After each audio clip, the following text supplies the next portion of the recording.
leitura no texto bíblico.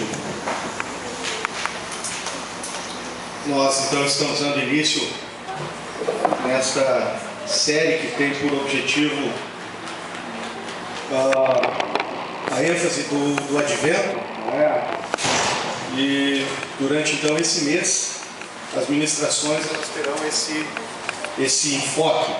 Eu inicio hoje então falando sobre a esperança messiânica, a primeira dessas 4 mensagens que estarão sendo ministradas aqui no Jardim Botânico. Então, eu convido os irmãos para que abram a Bíblia no livro do profeta Isaías, capítulo de número 9, e vamos ler do versículo de número 1 ao versículo de número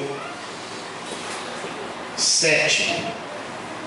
Eu de antemão informo os irmãos que eu não vou fazer uma exposição do texto, Eu vou trabalhar ainda, tanto quanto de forma temática, essa questão da esperança messiânica, mas eu acredito que esse texto, ele serve como base sólida para nós iniciarmos essa navegação hoje à noite.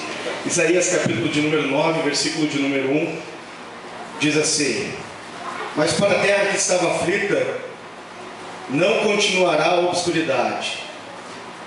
Deus, nos primeiros tempos, tornou desprezível a terra de Zebulon e a terra de Naftali, mas, nos últimos, tornará glorioso o caminho do mar, além do Jordão, Galiléia dos gentios. O povo que andava em trevas viu grande luz, e os que viviam na região da sombra da morte, resplandeceu-lhes a luz. Tens multiplicado este povo, a alegria lhes aumentaste. Alegraram-se eles diante de ti, como se alegram na ceifa, e como exultam quando repartem os despojos, porque tu quebrastes o jugo que pesava sobre eles, a vara que lhes feria os ombros, e o cetro do seu opressor, como no dia dos midianitas. Porque toda bota com que anda o guerreiro no tumulto da batalha, e toda veste revolvida em sangue serão queimadas, servirão de passo ao fogo. Porque um menino nos nasceu, um filho se nos deu, o governo está sobre os seus ombros, e o seu nome será Maravilhoso, Conselheiro, Deus Forte, Pai da Eternidade, Príncipe da Paz. Para que se aumente o seu governo e venha paz sem fim sobre o trono de Davi e sobre o reino, para o estabelecer e o firmar mediante o juízo e a justiça, desde agora e para sempre. O zelo do Senhor dos Exércitos fará isso. Meus irmãos, a esperança messiânica é um dos sentimentos mais primeiros, mais antigos da humanidade no seu estado pós-queda. A necessidade, a ânsia, a expectativa, o desejo por um redentor, um remidor, um salvador, por um Messias, é presente desde a entrada do pecado na nossa história. Deus não deixou de forma nenhuma a raça humana iniciar a sua história sem instilar, e esse termo é o mais apropriado, instilar, ou seja, fazer correr gota a gota, fazer penetrar progressivamente em seu coração a esperança de que um dia, e aí no início da história humana, nós temos Deus instilando isso, que um dia a semente da mulher alcançaria a vitória sobre a semente da serpente. Gênesis capítulo 3, os versículos 14 e 15 dizem: então o Senhor disse à serpente: porquanto fizestes isso, maldita serás mais do que toda a fera, e mais do que todos os animais do campo. Sobre o teu ventre andarás, e pó comerás todos os dias da tua vida.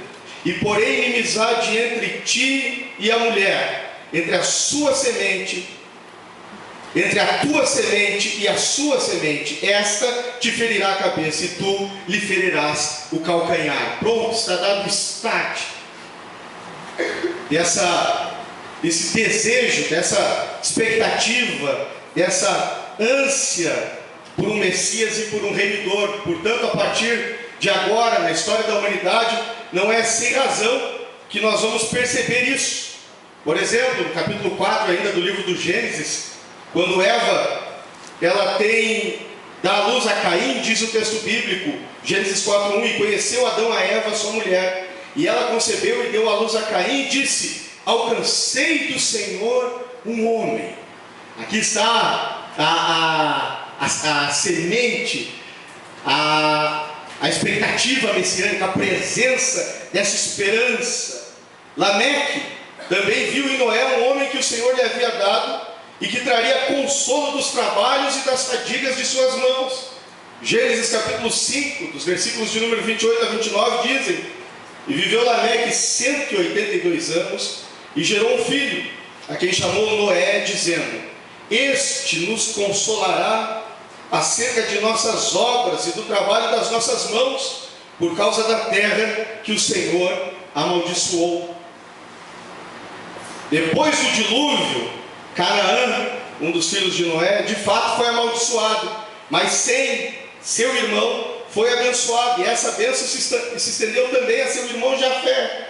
Gênesis capítulo de número 9, os versículos de número 25 a 27 dizem: e disse Noé, exatamente no contexto em que ele, depois de plantar o seu vinhedo e produzir o seu vinho, tomar um porre daquele vinho e ficar desnudo no campo, o filho mais jovem, Canaã, olha, acha graça, chama os irmãos para ver aquilo, diz: olha só, papai está lá, peladão, bebaço. E os irmãos não dão eco àquele deboche do irmão mais novo, e de forma muito reverente, eles pegam então uma capa de costas, eles vão, cobrem o pai. Após isso, Noé recobra a consciência e ele disse Noé: maldito seja Canaã, servo dos servos, seja os seus irmãos. E disse: bendito seja o Senhor, Deus de Sem, e seja-lhe Canaã por servo. Alargue Deus a Jafé, e habite nas tendas de Sem, e seja-lhe Canaã por servo. Meus irmãos, a necessidade messiânica, a expectativa, a esperança de um Salvador, ela a partir de então encontra eco em todos os povos, em todas as civilizações do mundo. Não é sem razão que essa esperança ela encontra eco nas civilizações mais antigas, como a Babilônia, o Egito, a Assíria, hindus, chineses. Mesmo as civilizações tribais mais primitivas, ali se encontra de alguma maneira a esperança por um remidor e por um salvador. Todavia, meus irmãos, é exatamente quando Deus escolhe Abraão, quando Deus o chama da terra de Ur dos Caldeus, que a raça humana então ela é repartida, ela é separada das outras nações, e a esperança messiânica agora ela vai assumir marcas únicas, contornos únicos, específicos. É na eleição de Abraão onde Deus então começa a preparar o seu povo, e o propósito é, por meio da história desse povo, fazer dele veículo para a vinda do Messias, o remidor, o Salvador. O Messias, na esperança messiânica de Israel, ele vai encontrar a característica de um resgatador. Ele é a solução para o estado de pecado da humanidade, diferente daquilo que possivelmente vai ser encontrado na esperança messiânica de outras civilizações antigas, onde nós vamos encontrar sim a expectativa de um Messias, mas existem ali contornos políticos, contornos de uma mudança cultica, litúrgica. É na esperança messiânica de Israel que o Messias vem com a característica primeira, única, singular, de trazer resposta ao estado de pecado da humanidade. Um rei que vem implantar o seu reino de justiça, um reino de vida, um reino de paz. E é isso que a escola das religiões ela vai negligenciar, e eu, na qualidade de um historiador, estaria nesse momento falando uma heresia para os meus colegas da área das ciências humanas. Entretanto, o relato bíblico aponta exatamente para isso. O Antigo Testamento não contém apenas uns poucos textos messiânicos isolados. Ao contrário, toda a dispensação do Antigo Testamento, todos os seus líderes, todos os seus eventos, é o mar que se abre, é Jericó que cai, todos os eventos, todos os seus ofícios, os seus reis, os seus sacerdotes, os seus profetas, todas as suas instituições, o templo, o sábado, todas as suas leis, os mandamentos, sejam eles cerimoniais, sejam eles morais, sejam eles sociais, todas as suas festividades, Páscoa, seja a festa da colheita, toda a história do Antigo Testamento é um indicador, é um movimento em direção de um cumprimento que vai acontecer no Novo Testamento. Existe uma preparação direta e intencional nas instituições e eventos do Antigo Testamento. Templo e altar, sacerdote e sacrifício, Sião e Jerusalém, profeta e rei são modelos e sombras de uma realidade espiritual genuína e muito mais elevada. Não existe nada na história do Antigo Testamento que não tenha por intenção divina desembocar na pessoa, na obra e na vida do Messias prometido. Tudo no Antigo Testamento, absolutamente tudo no Antigo Testamento, e vamos incluir aí inclusive as genealogias. Às vezes nós olhamos para o Antigo Testamento e talvez alguns de nós, eu mesmo em algum tempo já me fiz essa pergunta: por que tem livros repetidos no Antigo Testamento? Parece que 1ª e 2ª Crônicas ali, eles não fazem muito sentido, eles são, parece que, uma repetição do livro dos reis. Não!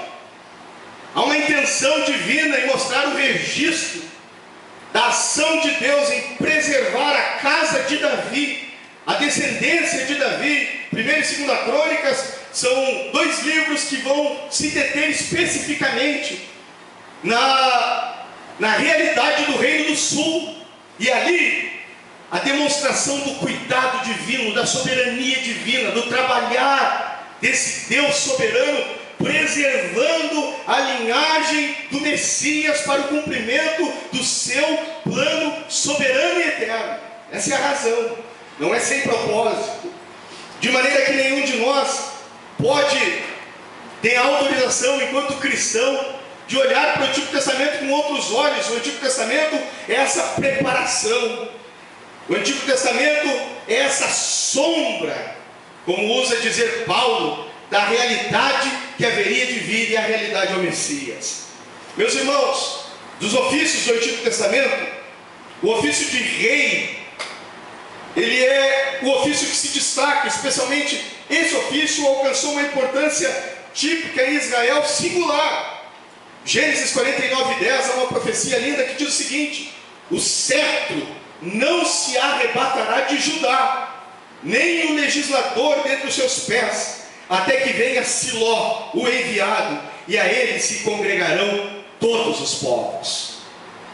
O rei teocrático, encarnado especialmente em Davi, com seu começo humilde, experiência de vida multifacetada, emoções profundas, afinal de contas ele é o maior compositor do livro dos Salmos, são 72 ou 73 salmos da composição de Davi. A disposição poética, a coragem flexível e vitórias brilhantes. Ele, Davi, aparece no Antigo Testamento como um filho de Deus, um ungido por excelência. No Salmo de número 2, diz o texto: eu te ungi com azeite de alegria a mais do que todos os teus irmãos. As pessoas desejavam para ele todos os tipos de bênçãos materiais e espirituais. Ele foi chamado até mesmo de Elohim, no Salmo de número 45:6. O rei é o portador da mais elevada, da divina dignidade sobre a terra. O reinado teocrático, como mencionado acima, ele encontrou a sua encarnação mais pura em Davi. Por essa razão, o reinado permanecerá em sua casa. E aí nós temos em 2 Samuel capítulo 7, a aliança davídica, o pacto com Davi. Essa promessa de Deus a Davi, portanto, é é o fundamento e o centro da expectativa e de toda a profecia subsequente à vida e ao ministério de Davi. Esse rei ungido surgirá da dinastia de Davi, é da descendência de Davi, é da casa de Davi, por isso ele é chamado de filho de Davi. Em total decadência e destituído do trono, nesse momento aparecerá um toco cortado, profetizou Isaías, Miqueias, Ezequiel. Deus fará com que ele cresça como um renovo da casa de Davi, profetizou Jeremias, de forma que ele mesmo, profetizou Zacarias, receberá o nome de renovo. Apesar de o seu nascimento humilde, o Messias, rei, ele será o verdadeiro e autêntico rei teocrático, vindo da pequena e desprezada Belém, onde a casa real de Davi se originou, foi deposta e depois regressou. O Messias será um governante sobre Israel. Suas origens como governante, elas são procedentes de Deus, remontam ao passado distante, aos dias antigos, à eternidade. Profetizou Miqueias, dizendo, Miqueias capítulo 5, versículo 2, e tu, Belém Efrata, posto que pequena és entre as milhares de Judá, de ti, Belém, me sairá o que governará Israel, e cujas saídas são desde os tempos antigos, desde os dias da eternidade. Ele, o Messias, o rei teocrático, é dado por Deus, um rei eterno, como nós lemos no texto de base hoje à noite. O seu nome é maravilhoso, conselheiro, Deus forte, Pai da eternidade, e ele é o príncipe da paz. Ele, o Messias, é o ungido com o espírito de sabedoria, entendimento, conselho, coragem, temor do Senhor. Ele, o Messias, está sentado como uma pedra provada, preciosa em Sião. Ele é justo, vitorioso, manso. Um rei, como diz Jeremias, profetizou Jeremias dizendo, ele é um rei que cavalga um jumento, um rei que não é orgulhoso do seu poder, mas é sustentado por Deus. Um rei a quem o povo chama e reconhece como o Senhor, justiça nossa, profetizou Jeremias e Zacarias. Um rei a quem o povo chama e reconhece como aquele a quem Yahvé faz habitar a sua justiça e a sua paz. Ele será um guerreiro como Davi. Sua casa será como Deus, como o anjo do Senhor, que no tempo do êxodo conduziu o exército de Israel. Ele, o Messias, reinará para sempre, estabelecerá um reino de justiça, paz, prosperidade, e também estenderá seu domínio sobre os gentios até as extremidades da terra, diz o Salmo de número 2 e tantos outros salmos, de maneira que esse Messias, que recebe contornos tão específicos no profetismo de Israel, ele é uma bênção para o mundo. Quando Deus chama Abraão, o separa, o escolhe, diz a ele, todas as famílias da terra serão abençoadas na tua descendência. De maneira que o plano de Deus, por meio do Messias, que em Israel recebe esses contornos tão específicos, ele é uma bênção para o mundo. Ele é uma bênção para todas as nações. Ele é uma bênção para todos os povos. Talvez aqui, e sem dúvida nenhuma aqui, reside um dos grandes pecados da nação de Israel. Êxodo capítulo 19, versículo 6, diz Deus à nação de Israel, eu te chamei para ser povo sacerdotal, nação sacerdotal, uma nação de sacerdotes para as demais nações. E eles em algum momento da sua história ficam ensimesmados, se enclausuram, transformam todas as dádivas que Deus lhes dá como algo exclusivamente seu, para uso único, se fecham em um mundinho muito, mas muito exclusivo, de maneira que para ter acesso àquelas bênçãos, a jornada era difícil. Talvez aqui está um dos grandes pecados da nação de Israel, de não entender que todas as dádivas que Deus lhe deu, Deus lhe chamou, Deus lhe constituiu como nação, para ser uma nação sacerdotal e espalhar, propagar, divulgar, anunciar, repartir a esperança messiânica conforme o Deus eterno lhe revelara até então. Meus irmãos, mas não é apenas o ofício do rei messiânico e teocrático. O Messias, no Antigo Testamento, ele vai aparecer também como um sacerdote, como uma oferta pelo pecado humano. E aqui, assim, a título de esboço, eu quero ler para os irmãos as raízes profundas dessa expectativa messiânica em Israel. Elas ficam evidentes principalmente nos Salmos e nos Profetas. O rei messiânico, o Messias prometido, nasce de uma virgem e o seu nome será Emanuel. Isaías capítulo 7, versículo 14. Esse é um sinal. Ele nasce de uma virgem e o seu nome é Deus conosco, Deus entre nós.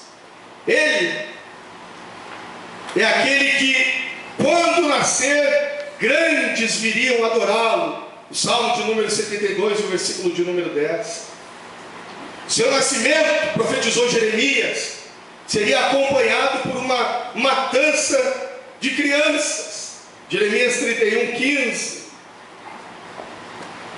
Esse Messias, esse sacerdote, essa expiação pelo pecado, seria chamado do Egito. Oséias 11, versículo de número 1, diz o profeta Oséias: eu chamei o meu filho do Egito. Esse será precedido pela voz do que clama no deserto. O Messias é aquele que será antecedido por alguém que é denominado pelo profeta Isaías como a voz do que clama no deserto, ou o Elias que há de vir, como profetizou Malaquias. O Messias tem o seu ministério e o seu serviço público, e a natureza do seu serviço público estão muito bem exemplificados na profecia de Isaías capítulo 61, quando ele diz e anuncia o ano aceitável do Senhor, porquanto o Senhor me ungiu para pregoar o ano aceitável do Senhor, liberdade aos cativos, cura aos doentes. O seu ministério é um ministério que inicia na cidade de Galileia, como nós lemos hoje à noite aqui. Seria humilde, desprovido de ostentação. A sua pregação seria uma pregação em parábolas, diz o Salmo de número 78 e o versículo de número 2. Abrirei a minha boca em parábolas, falarei enigmas da antiguidade. Esse Messias seria cheio de ternura e de compaixão. Não desprezaria aquele que está quebrado, aquele que está ofegante, aquele que está sem forças. Muito pelo contrário, ele vem pleno de compaixão, de misericórdia, de perdão, de espírito restaurador. Ele, o Messias, seria rejeitado por seus irmãos. Ele seria traído por um amigo, como diz o Salmo de número 41 e o versículo de número 9. Seus discípulos o abandonariam e o deixariam só, profetizou Zacarias no capítulo de número 13, versículo de número 7. Ele, o Messias, seria vendido por 30 moedas de prata. O Messias prometido por Deus em Israel, traz consigo a característica de um sofrimento intenso. Salmo de número 22, versículos de número 14 e 15 dizem: como água me derramei, e todos os meus ossos se desconjuntaram. O meu coração é como cera, derreteu-se no meio das minhas entranhas. A minha força se secou como um caco, e a língua se me apega ao paladar, e me pusestes no pó da morte. Seu relato da angústia e do sofrimento do Messias prometido. Esse Messias que vem como sacerdote e oferta pelo pecado, ele vem sofrer de forma vicária, de forma substituta, vem sofrer no lugar de outros. Diz o profeta Isaías, no capítulo de número 53, e é um texto muito conhecido de todos nós: verdadeiramente, Ele tomou sobre si as nossas enfermidades, e as nossas dores levou sobre si, e nós o consideramos por aflito, ferido de Deus e oprimido. Mas Ele foi ferido por causa das nossas transgressões, e moído por causa das nossas iniquidades. O castigo que nos traz a paz estava sobre Ele, e pelas suas pisaduras nós fomos sarados. Todos nós andávamos desgarrados como ovelhas, cada um se desviava pelo seu caminho, mas o Senhor fez cair sobre Ele a iniquidade de nós todos. Versículo 12, o profeta Isaías vai dizer: por isso lhes darei a parte de muitos, e com os poderosos repartirá Ele o despojo, porquanto derramou a sua alma na morte, e foi contado com os transgressores. Mas Ele levou sobre si o pecado de muitos, e intercedeu pelos transgressores. Seu Messias prometido em Israel, a esperança messiânica, Deus, o Espírito, a palavra profética, a história de Israel aponta para um Messias que vem para sofrer no lugar dos pecadores. Portanto, a falsa esperança cultivada, agasalhada no coração dos judeus da época de Jesus, de que o Messias seria apenas um libertador político, foi um ledo engano criado pela dureza do seu próprio coração, porque a Escritura já apontava para esse ungido. A palavra Messias, Mashiach no hebraico, o equivalente Cristo no grego. Messias, o ungido, o credenciado, o capacitado, o habilitado para. Ele é o ungido de Deus para levar a culpa dos pecadores. Esse Messias seria esbofeteado, como profetizou Miqueias, capítulo 5, versículo 1. Ele seria cuspido, flagelado. Isaías, capítulo 50, versículo de número 6. Os seus pés e mãos seriam cravados, diz o Salmo de número 22, versículo de número 6. Pois me rodearam cães, o ajuntamento de malfeitores me cercou, transpassaram-me as mãos e os pés. Qual é o desenho, qual é a pintura, qual é a figura que te salva aos olhos, enquanto as narrativas proféticas da esperança messiânica vão sendo mencionadas hoje à noite aqui? Quem é que é desenhado diante de nós? Quem é que é apresentado diante de nós hoje à noite? Esse, o Messias, teria de ser esquecido por Deus, e como diz o Salmo de número 28, ele teria que dizer: Deus meu, por que me desamparastes, por que me abandonastes?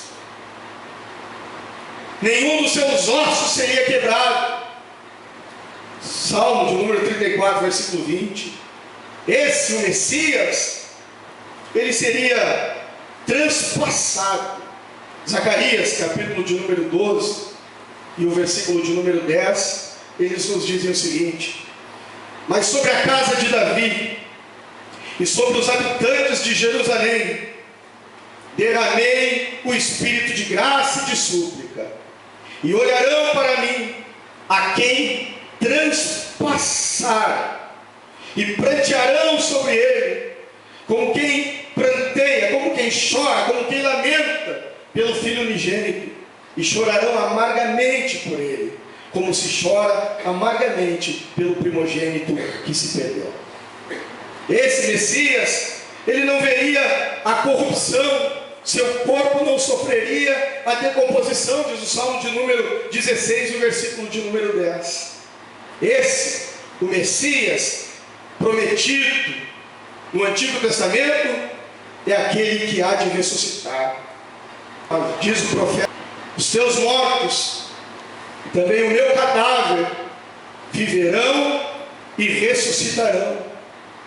Despertai e exultai, os que habitais no pó, porque o teu orvalho será como o orvalho das ervas, e a terra lançará de si os seus mortos. Os teus mortos e também o meu cadáver viverão e ressuscitarão. Nós cristãos não temos nenhuma dúvida, para nós não resta absolutamente nenhuma dúvida de que o espírito profético, o profetismo em Israel desenha Jesus Messias. E essa noite, meus irmãos, nós estamos iniciando essas 4 mensagens. Nós precisamos, como igreja cristã, retomar, resgatar a celebração, a exultação pela dádiva, pelo presente de Deus. Escandalize-se quem quiser, mas parece que o Donald Trump está na mesma vibe que nós aqui no Botânico, entendendo que Jesus é o maior presente que a humanidade já recebeu. Nós precisamos especialmente entender, e aqui, meus irmãos, eu quero trabalhar algumas verdades práticas em relação à esperança messiânica. Nós precisamos, no mundo em que nós estamos vivendo, de filosofias totalmente desvinculadas de qualquer respeito ao senso religioso, um mundo que parece que tem prazer e orgulho em se chamar não de laico, sobretudo ateu, uma sociedade que está mergulhada numa inversão de valores. A igreja de Cristo precisa, nesse período, e sobretudo nesse período, onde o mundo do comércio lucra muito com essa temática, e muitos cristãos às vezes também se encontram angustiados, ficam assim inquietos, porque de alguma maneira parece que se não presentearem, se não receberem presentes, se não gastarem, se não fizerem a ceia, o Natal não aconteceu. Queridos, o Natal, a celebração do Natal, a dádiva do Natal, o espírito do Natal reside única e exclusivamente no fato de que Deus em Cristo nos amou, enviou o seu Filho para nos resgatar dos nossos pecados. Quem vive essa realidade, eu quero anunciar a você que você vive um permanente Natal. Quem vive essa experiência, e que para nós cristãos o Natal não seja apenas uma celebração no calendário, mas seja uma experiência de vida. Que o Natal não seja para nós cristãos apenas um momento, mas seja de fato um marco de uma experiência com o Cristo que veio, o menino que nasceu, o principado que está sobre os seus ombros, aquele que tem o nome de maravilhoso, conselheiro, Deus forte, Pai da eternidade, príncipe da paz, aquele que nos resgatou dos nossos pecados, aquele que nos perdoou, aquele que nos salvou, aquele que nos alcançou e nos permite viver com a alegria dos perdoados e dos libertos para a glória de Deus. Esse é o verdadeiro Natal, esse é o verdadeiro espírito natalino, e eu quero, com os irmãos essa noite, refletir acerca de algumas questões com relação à esperança messiânica. Como eu apresentei aos irmãos hoje à noite aqui, o plano messiânico é um plano arquitetado por Deus. É um plano construído, dirigido, organizado, regido e executado pelo próprio Deus. Então, em primeiro lugar, meus irmãos, hoje à noite, nós precisamos entender de uma vez por todas que Deus é soberano e o Senhor da história, e nada, absolutamente nada, foge do controle do nosso Deus. Como cristãos, nós não podemos definitivamente conceber, cultivar, permitir que encontre espaço no nosso coração e na nossa mente a ideia de um Deus que está duelando com o mal, de um Deus que está assim em guerra, em queda de braço, e que em algum momento parece que Deus vai perder a batalha, mas de repente alguma coisa acontece. Não, deixe isso para os roteiristas dos filmes, deixe esse roteiro para o cinema. A Sagrada Escritura nos apresenta um Deus que é soberano e que nada foge ao seu controle e ao seu domínio. Mesmo o inimigo do povo de Deus, mesmo o diabo, para agir no mundo, tem que bater continências e pedir permissão ao nosso Deus. É o que nós vemos no livro de Jó. Por isso, Lutero dizia que mesmo o diabo é o diabo de Deus. Nada foge ao controle, ao domínio desse Deus soberano. De sorte que essa noite eu quero dizer a você, meu irmão, minha irmã, por mais difícil que a circunstância seja, nós estamos nas mãos de um Deus soberano. Quando nós cantamos a esse Deus, eu quero que você saiba e eu peço que o Espírito Santo enche o teu coração dessa verdade hoje à noite. Quando nós estamos aqui cantando canções ao nosso Deus, nós estamos entoando louvores a um Deus que é soberano e tem o controle da história da humanidade. E agora eu quero dizer a você, se Deus tem o controle da história da humanidade, Jesus nos desafia dizendo: até os cabelos da vossa cabeça estão contados. Se Deus tem o controle da humanidade, Ele não tem o controle da tua vida, Ele não tem o controle da tua história, Ele não tem o controle dos teus caminhos, Ele não tem o controle do teu futuro. Essa noite eu quero desafiar você, não apenas a exaltar um Deus santo, bom e misericordioso. Eu não quero apenas desafiar você hoje à noite a dizer que Deus é bom e perdoador de pecados. Eu quero desafiar você a se colocar diante de joelhos, diante de um rei soberano e que tem todo o domínio e todo o controle. Quero desafiar você hoje à noite a dizer: Deus, perdoa a minha incredulidade.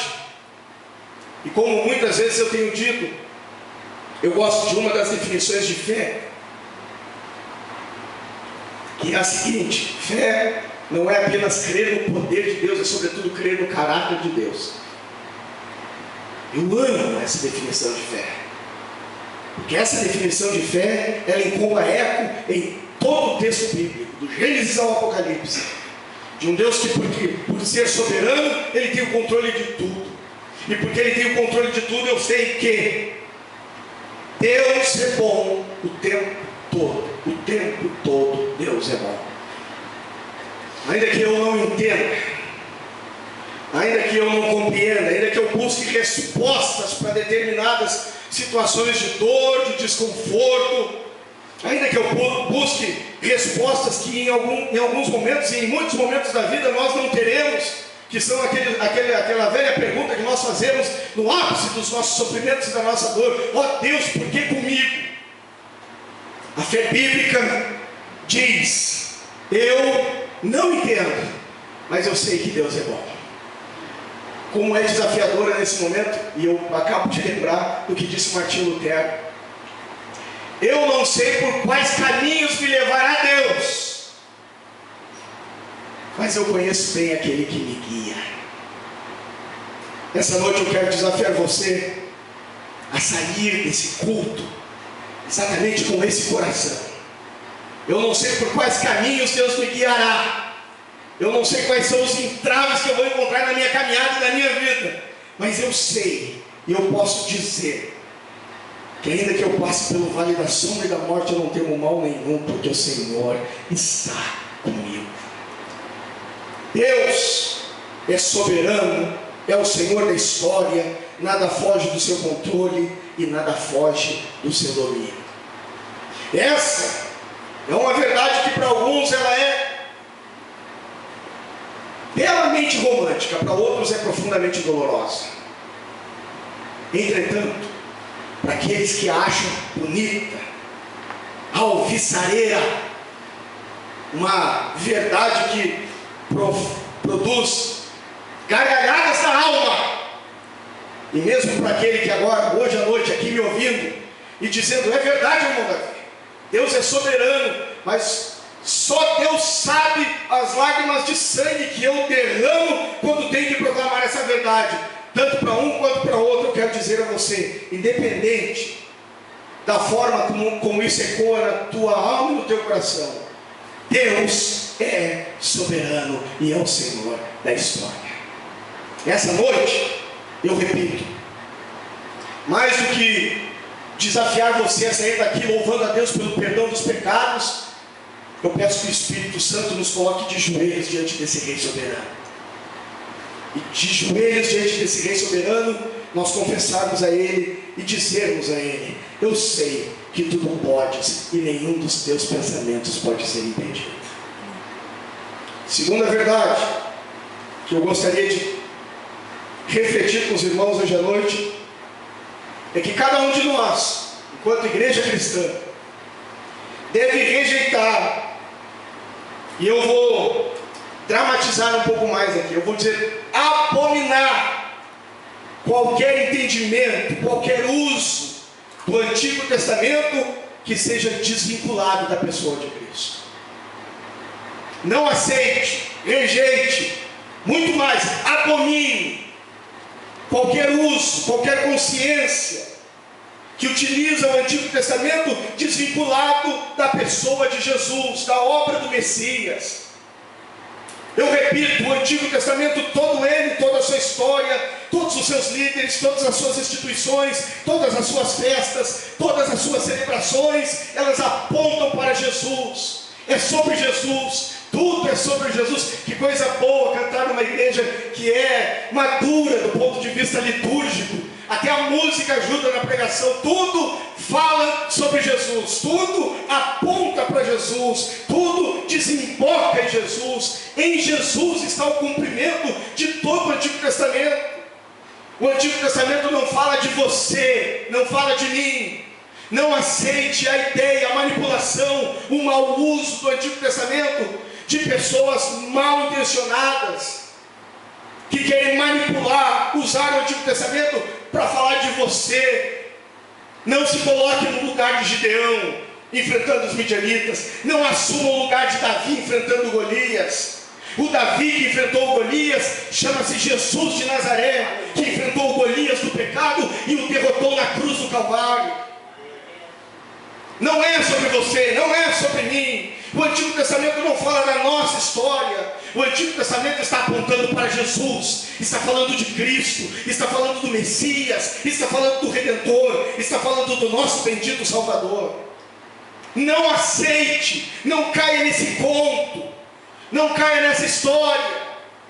A maioria das campanhas manipulatórias das igrejas neopentecostais hoje, das seitas neopentecostais hoje, elas estão baseadas no Antigo Testamento, nessa manipulação maldita. Não aceite, rejeite, abomine.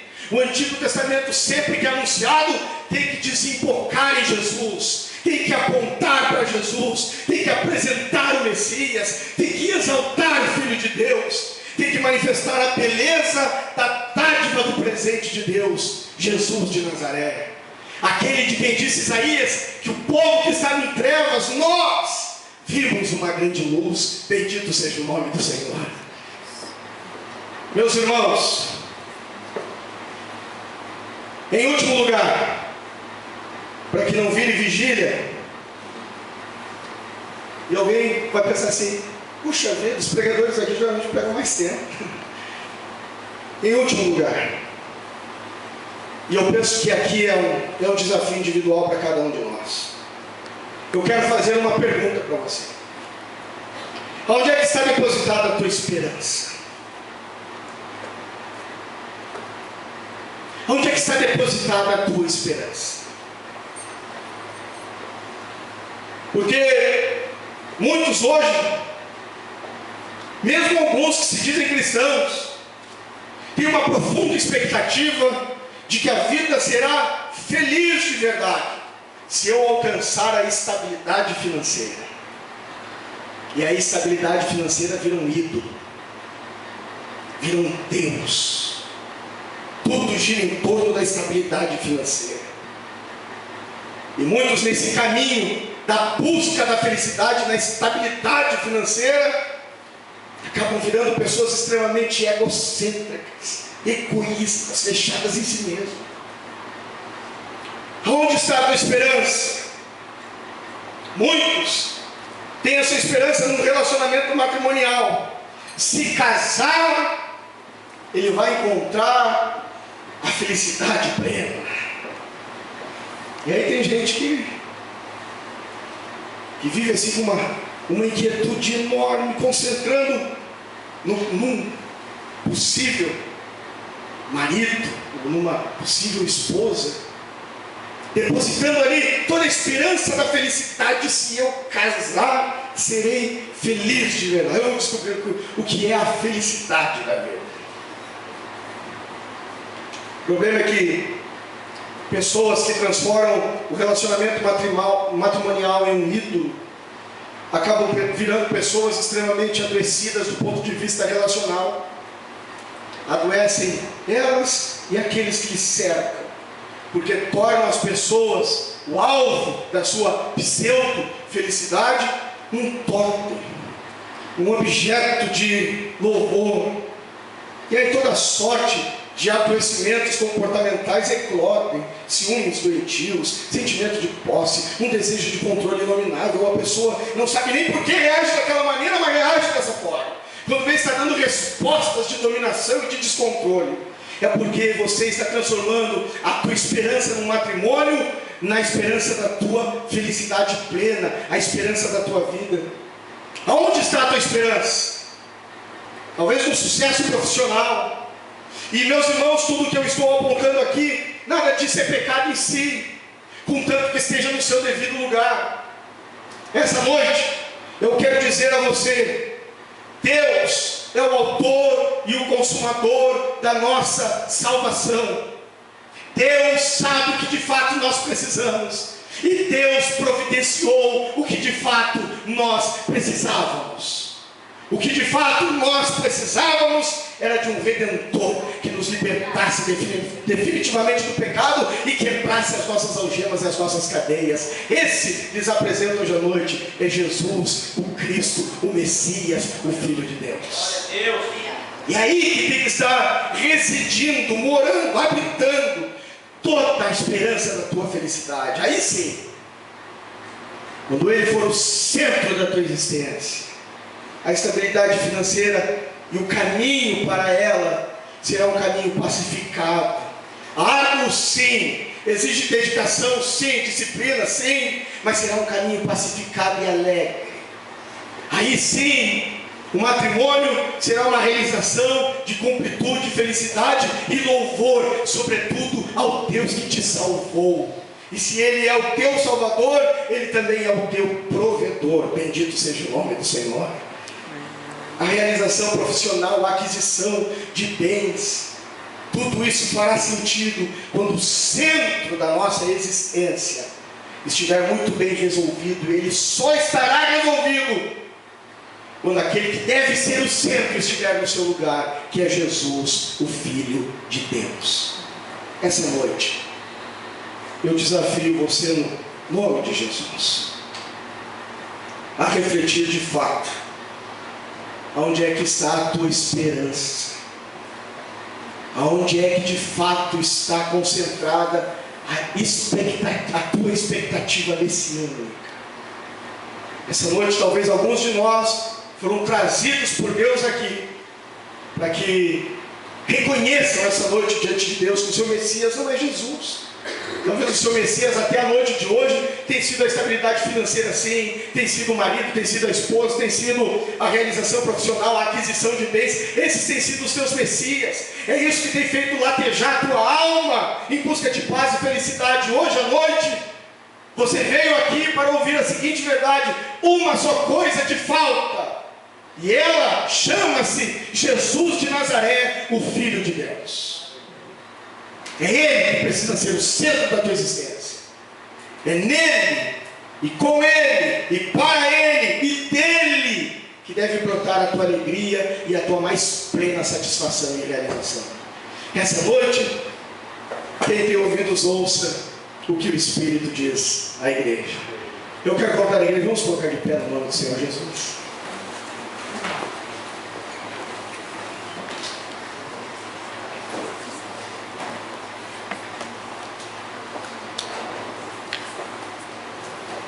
Talvez uma das...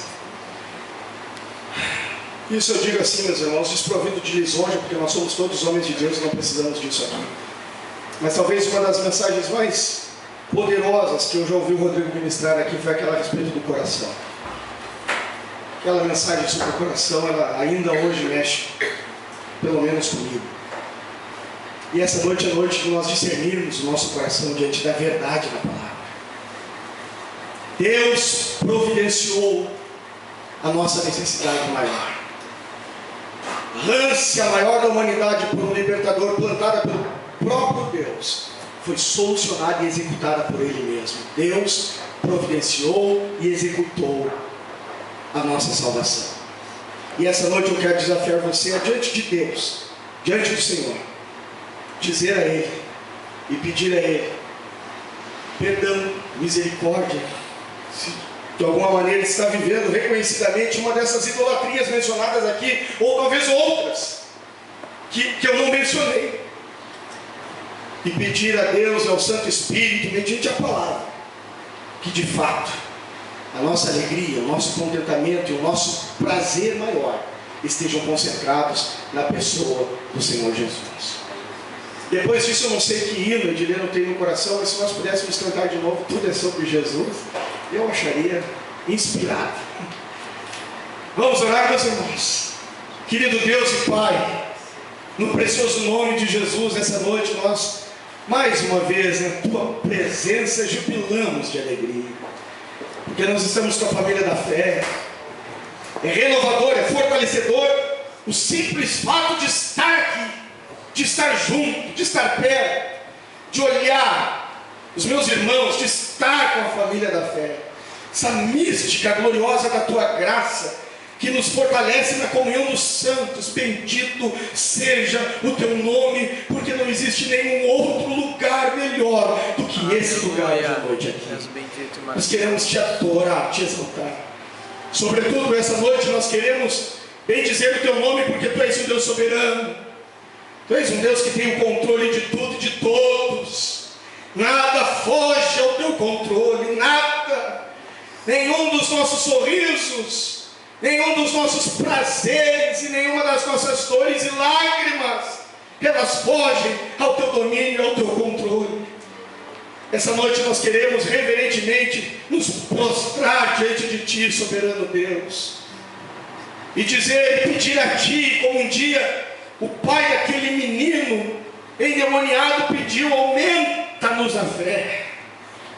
Aumenta-nos a fé para prostrados diante de Ti dizermos sempre: eu sei que Tu és bom, eu sei que o Teu caminho é melhor, eu sei que os Teus planos são mais sublimes e que os Teus caminhos são muito melhores do que os meus. Eu Te adoro pelas portas que se fecham, porque eu sei que Tu está no controle da minha vida. Espírito de Deus, nos ajuda essa noite. Nos põe de joelhos diante do Rei soberano, para adorá-lo na plenitude da Sua glória, do Seu domínio e da Sua soberania. Essa noite, querido Deus, nos ajuda, para que com muito discernimento e maturidade nós rejeitemos qualquer uso do Antigo Testamento que não aponte para Ti, Jesus, que não desemboque em Ti, que não revele, manifeste a Tua obra, o Teu trabalho, a Tua misericórdia. Não nos deixa ser seduzidos por esse canto da sereia. Não. O Antigo Testamento não fala de nós, não é a nossa história, não é das nossas vitórias. O Antigo Testamento é a preparação que aponta para Ti, a dádiva preciosa, o Emanuel, o Deus conosco. E essa noite, meu Senhor, bendito é o Teu nome, bendito é o Teu nome. Eu quero Te pedir, nos ajuda, reverentemente, essa noite, a reconhecermos que talvez as nossas esperanças em muitos momentos, e talvez até a noite de hoje, não tenham sido o Senhor. Espírito Santo, essa noite, quebra o nosso coração, confronta a nossa idolatria, a nossa maldade, o nosso egoísmo, confronta, meu Senhor, a pecaminosidade que nos habita, essa casca grossa que nos faz hipócritas, insensíveis muitas vezes. E que o Teu Espírito nos quebrante, nos revelando que a maior dádiva que nós temos é o Senhor. O Senhor é o nosso grandíssimo galardão. E como disse Asaf, eu não tenho ninguém no céu além de Ti, e na terra não há bem maior do que o Senhor. Essa noite eu oro, te pedindo que seja assim, Pai, no nome de Jesus. Amém e amém.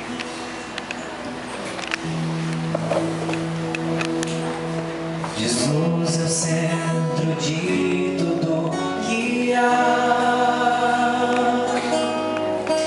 Jesus é o centro de tudo que há. O início e o fim, desde a eternidade, tudo é sobre Jesus. Jesus, nada mais importa, nada se compara a Ti. Jesus, Tu és o centro. Jesus, Tu és o centro, e tudo aponta para Ti.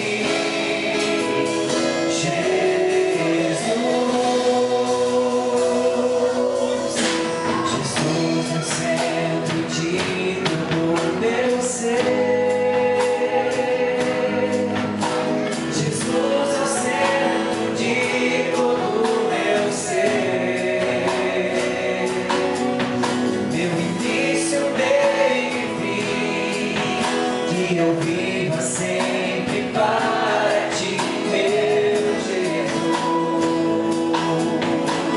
Jesus, nada mais importa, nada se compara a Ti.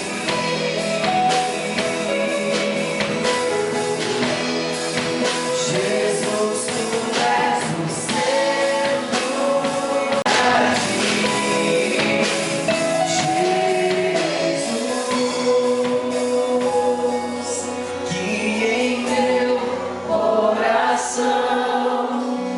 Cristo seja o centro e todo o meu ser. Mostre quem Tu és, que em meu coração Cristo seja o centro e todo o meu ser. Mostre quem Tu és. Jesus é o centro de Sua igreja. Jesus é o centro.